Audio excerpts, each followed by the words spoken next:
for the last 3 or 4 minutes. You can make a good living doing that. You can make a good living doing that.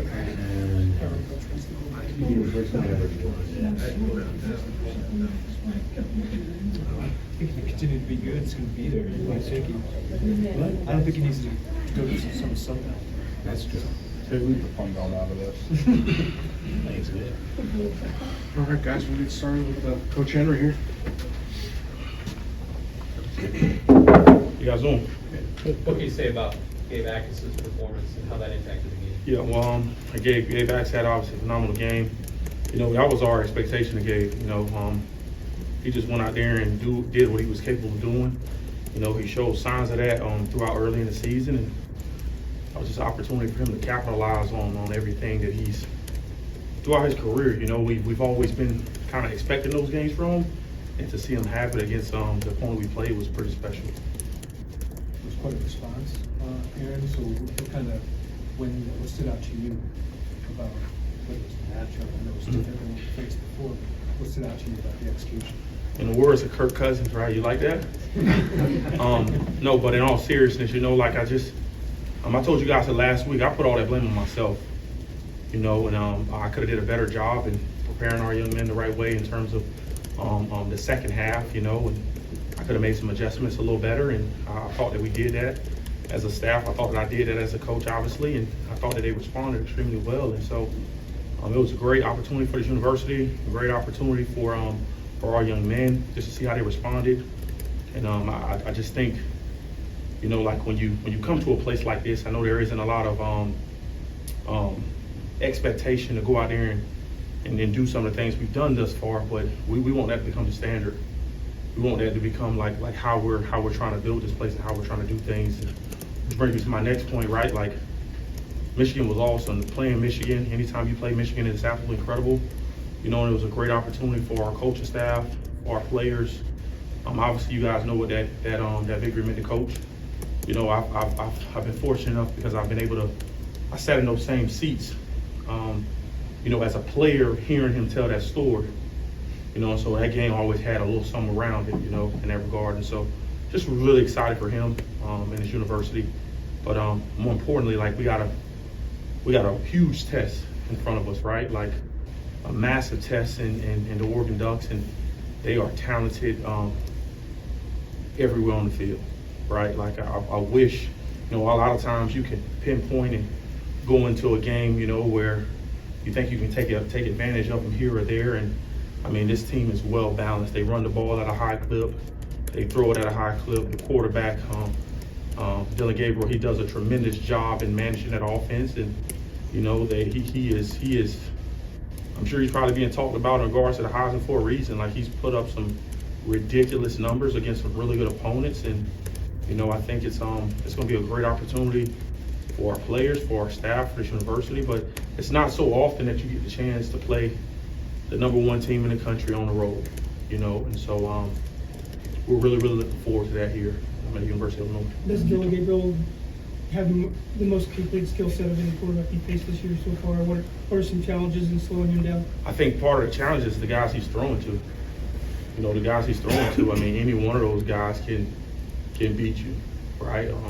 You had seen a lot of teams play him one-on-one for various reasons, right? I think Ohio State did a little bit, and I mean, they win one-on-one matchups at a very high rate, you know, and so, I mean, is he the most talented quarterback we've probably seen? Probably so, you know, and it's not just because of his skill set. I think it's a combination of what he can do in the pocket, what he can do when he leaves the pocket, the player who he's handing the ball off to, and the guys who he's throwing the ball to. And so he is elite, right? It gotta be an NFL quarterback for sure, right? Maybe a first rounder, but the guys around him are just as talented, you know, and so that's a good offense. They got a tremendous offense, and they do a good job. And I think Will Stein does a great job at getting his playmakers the ball and putting his quarterback in advantageous positions to have success on early downs, which, you know, can get them to some third down areas. But they are explosive, probably the most explosive offense I probably had a chance to go against. You know, I can remember we played Oregon back in 2000, and I think it was 10 or 11.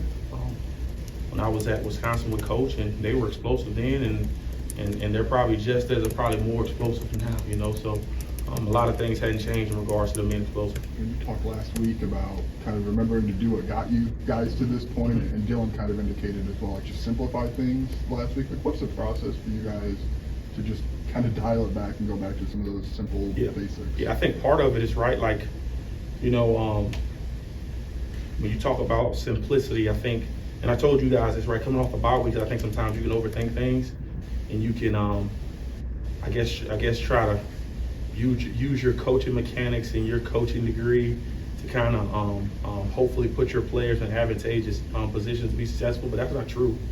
Yeah, I think you can have schemes and you can have a schematic advantage based on something you see that can help them, but it just boils down to those guys flying around and seeing things a lot faster because there's simplicity in the call, because a call isn't allowing them to have a check or two in it, which is going to slow them down, right? If they're waiting to see a picture or location of a back, you know what I'm saying? And so just trying to make it, you know, I think especially going into last week, that was just, again, right? You try to go into those games and you try to figure out like what's the advantage against a really, really good team to kind of help your players. And I can remember Dave Huxtable telling me this at NC State. All right, and he would always say, "You guys are the magic. It ain't no call, right? It ain't nothing that on that call sheet that if it's not properly executed, it's you guys who make the magic, right? You guys are the special in that." And I think a result of that is I mean, those calls that we ran Saturday were as routine comes, right? That was probably the smallest call sheet I ever had since I've been here. I mean, you're talking about like 2 calls on early downs, maybe 3, right? Did a couple of things on third downs, but relatively small play call sheet, you know, and I mean, that you had a chance to see them fly around and solve some problems and take the ball away, and it was good for us. So hope the plan is to continue to roll in that manner, right, and just really teaching them the game and how teams are trying to attack us, and hopefully we can have an advantage in that department. You mentioned taking the ball away. I mean, I don't know if you always count on 3 takeaways, but how did you go from maybe what Matt Davis said was re-emphasizing the importance to making it happen on the field? Well, I think that part of it is, you know, like the goal is to try to get them every game. And, you know, the Penn State game, we had an opportunity and they said his knee was down. And then, I mean, even going to the Purdue game, right, they had, I think they had 28 points, right towards the latter part of the game. And Dylan had a chance to pick the ball off. Matt had a chance to pick the ball off, and they, you know, they fell short and they ended up dropping the ball. And that's something that we emphasize. And I think this week they were capitalizing on those opportunities. And so again, like maybe, you know, in my mind as a coach, maybe the week before I had too much in that made him think that didn't allow that young man to be as confident as he typically is, right? That could put him in a position to make that play. Right? And so those are the things that go in the back of my mind in terms of allowing him to be successful and taking the ball away. And so, I mean, we always have a takeaway circuit and a tackling circuit every week, and we try to mix it up in terms of like we got like 7 or 8 different drills we do in terms of our takeaway circuit, and we try to rotate 3 every week and just try to see what a team kind of exposes themselves on, and we try to put that into drills and watch those drills come to life and just show them real life clips of guys exposing the ball. And I mean, you saw Gabe have one, you saw Matt have one, a forced fumble. We were able to show them some clips prior to that and how guys are going to expose the ball, and I think they were using their God-given ability, and I think it was just a reminder for them to, you know, always try to get the football. You worked with Coach B before he had kids. Now he's got kids. What do you see a difference? Is he the same guy? Tell me, how is it different? Same guy? Hell no, he's not the same guy. Not at all, right? Coach was 34, 35 years old, right, young and single at the time, right? Living in Madison, Wisconsin. Right, so no, he's not the same guy. He obviously has a lot more experience. He's completely different, and I think just his approach. You know, he had a chance to be under some really good coaches, right, from the time he was a young head coach up until now. I just think he's at a different area in his career. He has 2 beautiful girls. He's married, right, beautiful wife, and I just think he's just at a different stage in his life. You know, now his work ethic had not changed. Okay. You know, like he still has that, some will call it insane or crazy work ethic, right? Like I want to go on record and say Coach B's probably the hardest human being, hardest working human being I've ever been around. I mean, when I tell you, like, I mean, he's gonna work to the end to get this place to where it's capable of being, right? And when I tell you, like, not sleeping, when I tell you, like, just the details in which he puts into we can have a 30-minute staff meeting.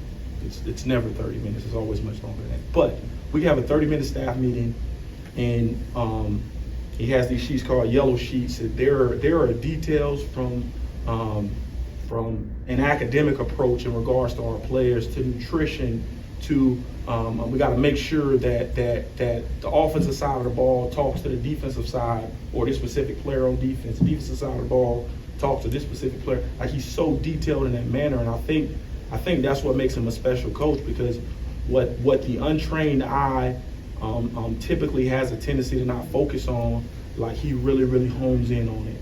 And then you add that to the level of detail in which you talk about studying an opponent, right? And just from from my standpoint, it's like great insight, because he's always just like a step ahead, and he can give me feedback, right? Like 2 weeks ago in the Purdue game, right? Like, I mean, he called it. Coach said, like, they're going for 2, right? And I had 4 calls on my call sheet prior to him telling me that they're going to go for 2 if they score.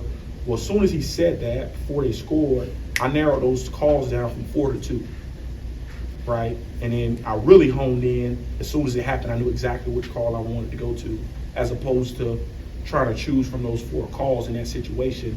Like, it truly allows you as a young coordinator in this profession to have that insight on the sideline from an overall coaching perspective, specifically from a defensive standpoint. It's like, dude, I was talking to Brad Nessler before the Michigan game. It's like gold. It's gold for me as a young coach, because I don't know if I would get that anywhere else, being that I played for the guy, right? So it always comes from a place of love, and you can see, like, his passion. You can see his influence in our players. And you know, I was thinking about this like a couple days ago, right? I'm outside of Mark T, right? I'm probably the longest tenured person that has been with Coach. I think it's like 13 years, 14 years, something like that. And so there's just a level of love and respect for each other. And I mean, I've been knowing Coach since I was 16 years old, you know. And so, like, just to be in these positions with them, right? They're like, those are some things that I take very, very sacred. And I'm just excited to be on this journey with them, because, you know, it's not too often that you get the chance to play the #1 team in the country. Last one here for Coach Henry. Zeke at the start this week, Sabor, Malachi got on that one sub package you brought in. What you stood out about those guys? How'd they earn that spot? Yeah, I think part of it is, right, you start to get this part in the season, you know, you just try to give guys a role. They had a role obviously coming into the season, but you start to get to this part in the season where guys are taking a lot of reps, a lot of your main guys, and like, how can you supplement some of those reps for them and just help other areas of your roster with talented guys. And so, you know, we were just trying to get a little more speed on the field and trying to do some different things in our third down package, specifically in regards to Malachi and Sabor. And I just thought they just created some value in that standpoint, because they're long and they run well, right? And so we came up with a package, right, for our third down study, and the young man really took heed to it. Like, it's so cool to see a young player who may not be featured in a primary package, but you give him a role in a secondary package or a third down package, and now, I mean, he's like salivating at the mouth for that opportunity. It's funny you say that, because the night before the game, Coach says, Malachi, what package are you waiting for? And Malachi says the package name, because the rest of the team didn't know, right? The offense didn't know that Malachi was going to get in on this specific package on third down. It was just so cool. Coach said that in the meeting. Lo and behold, he gets a freaking fumble recovery. All right, like, I'm so excited about that young man, because, like, he has some really good players ahead of him. He could complain, he could pout, he could, I want to use some other terms, but he could do a lot of things. But what he chooses to do is he chooses to believe in his coaches, right? And I know it's hard for him because he's competitive, right? He chooses to believe in his coaches. He chooses to buy into what we're telling him in the program. And every day he shows up. He shows up. That dude don't happy or sad. He got the same look on his face. It's pretty cool, right? Like he's never up or down. But just to see the detail in which he took that assignment, right, and kind of elevated it, right, it's only gonna allow him to continue to grow and be featured on more stuff, right? Zeke had a chance to get the start, right? And that's a testament to Coach J-Mo, right? Coach Jamison, we put a couple things in our early down package, and Coach J-Mo like hit his head on the table in regards to Zeke starting, and he got him prepared, and Zeke did some great things. Zeke blocked the field goal. Zeke was a problem down there on the inside, and it was so cool to see because, right, like Zeke has been a guy who's been around here a while, and obviously he's in his 7th year, and just to see him have the success he had this past week, we're really looking forward to more of that. Thanks, Coach. Thank you, guys.